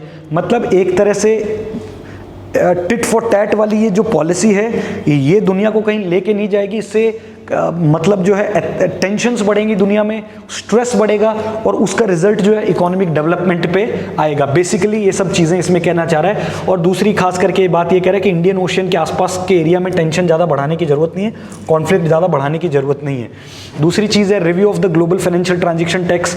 मैं आपको बता ही चुका हूँ, ये जो इंटरनेशनल G20 है स्ट्रेंथ करेगा partnership with international organisation, IMF, OECD, organisation of economic cooperation and ठीक है development, WHO, world bank, WTO, delegate, then task monitoring progress, मतलब इनको टास्क दिया जाएगा फिर मॉनिटरिंग करेंगे। मतलब बेसिकली G20 क्या है, वो एक ऐसा फाइनेंशियल स्टेबिलिटी चाहता है पूरी दुनिया में कि सब दुनिया का एक जो है एक डेवलपमेंट हो, और दूसरी बात दुनिया के अंदर कोई भी प्रॉब्लम्स चल रही हैं उनको एक अंडर द वन अम्ब्रेला बैठ के हम देख के हम लोग प्रॉब्लम सॉर्ट आउट कर सकें। तो ये सारी तो प्रॉब्लम्स आप लिख सकते हो G20 प्रेसिडेंट के तहत। बाकी इंट्रो में मैंने आपको बता ही दिया था, ये फॉरवर्ड आप लिख सकते हो। आपको अगर कोई और भी लगे कि G20 प्लेटफॉर्म को हम कैसे यूज़ कर सकते हैं मेक इन इंडिया के लिए, G20 ऑर्गेनाइजेशन को या इस G20 वाला जो ये चल रहा है इसको हम कैसे यूज़ कर सकते हैं, हमारे डिफरेंट जो स्ट्रेटेजिक गोल्स हैं इंडिया के जो कि हमें आने वाले टाइम में यूज़ करने हैं या फुलफिल करने हैं, उनको हम कैसे यूज़ कर सकते हैं, ठीक है। फिर उसके बाद international institute of regulatory development है, ये इस तरह के कुछ इंस्टीट्यूट्स बना रखे हैं, इनको यूज़ कर सकते हैं because they are the torch bearer. India can be a torch bearer for the new regulatory framework. Obviously India is a torch bearer, global south में भी इंडिया एक टॉर्च बियरर ही था, ठीक है। यहाँ भी टॉर्च बियरर है, क्योंकि देखो इंडिया जो है एक डेमोक्रेटिक कंट्री है, ठीक है, तो इस पे लोग जो है ज़्यादा विश्वास करते हैं। हमारा इतिहास जो है बहुत ही साफ सुथरा है। फिर एक collaboration of science and tech, मैंने आपको बताया जैसे कोलैबोरेशन कर सकते हैं G20, मतलब जैसे आपको मालूम होगा इंडिया जो है डिफरेंट सैटेलाइट जो है अलग अलग कंट्रीज़ के हमारे लॉन्चिंग पैड से या लॉन्चिंग व्हीकल से हम लोग जो है उनकी सैटेलाइट्स को लॉन्च करते हैं। तो इसको और हम कैसे आगे बढ़ा सकते हैं, कैसे हम टेक्नोलॉजी ट्रांसफ़र की बात कर सकते हैं, ठीक है। जैसे कोविड के टाइम पे हमने देखा होगा कि बहुत सारी कंट्रीज़ के साथ वैक्सीन को टेक्नोलॉजी ट्रांसफ़र की बात चल रही थी। मतलब ऐसे पैंडेमिक के टाइम पे लड़ना नहीं चाहिए जब पूरी दुनिया आर्थिक संकट में हो, पूरी दुनिया एक महामारी के संकट में हो, तो ऐसे टाइम पे लोगों को लड़ना छोड़ना चाहिए। और उसके अलावा जो टेक्नोलॉजी ट्रांसफ़र की बात है, जैसे ब्रह्मोस जो है, ब्रह्मोस हमने इंडिया और रशिया के साथ मिलके बनाया है ना, तो उसमें हमने टेक्नोलॉजी दी, एक सुपरसोनिक मिसाइल ठीक है, मोस उनकी रिवर है और ब्रह्मपुत्र हमारी रिवर है। इन दोनों को मिलके एक प्रोजेक्ट बना है ना, ब्रह्मोस हमारी जो मिसाइल बन रही है। तो इस तरह के और इनको जो है वो करने पड़ेंगे, जॉइंट वेंचर्स करने पड़ेंगे, या इनको इस तरह की और फ्रेंचाइजी टाइप की, जिसे मैं, franchisee is not a good word, मैं कहता हूँ, और इन्हें कोलैबोरेशंस करने पड़ेंगे दुनिया की अलग अलग इंटरनेशनल ऑर्गेनाइजेशंस के साथ, दुनिया के अलग अलग कंट्रीज़ के साथ, ताकि ये अपना गोल जो है फुलफिल कर पाएँ। क्योंकि आप देखिए, US, China, Russia, Saudi, Japan, इन लोगों को कोई डर नहीं है, ये अपना काम आराम से निकलवाते हैं। जब इनकी बात, इनको अपना काम करना होता है, यूरोपियन यूनियन वगैरह को, ये चुपचाप से कर लेते हैं, ठीक है, कोई भी चीज़। और जब दुनिया अगर कोई एक्सपेरिमेंट करे या कोई कुछ भी करे, तो ये बहुत सारी चीज़ें बात बता देते हैं, ये पीस के खिलाफ है, ठीक है, ये इन्वायरमेंट के खिलाफ है, इससे ये हो जाएगा, इससे फलाना ढिमका। तो कहने का मतलब अब हमें भी यूज़ करनी पड़ेंगी हमारी डिप्लोमेटिक चीज़ें, हमारा डिप्लोमेटिक स्किल्स यूज़ करना पड़ेगा कि कैसे ऐसी ऑर्गेनाइजेशंस की जब मीटिंग हो या जब सेटअप हो, तो हम अपने जी लिए जो फ़ायदेमंद चीज़ें हैं उनको हम उनसे कार्व आउट कर पाएँ, ठीक है। तो ये सारी सब चीज़ें थी, ठीक है। उसके बाद में आखिरी में, ठीक है, so this is all about your the global south and the G20। आज की क्लास में आपने देखा कि कैसे जो ग्लोबल साउथ है उसको हमने G20 के साथ किया, ठीक है। अगली क्लास में हम लोग अलग एक नए टॉपिक के साथ मिलते हैं। Till then, thank you, take care, bye bye.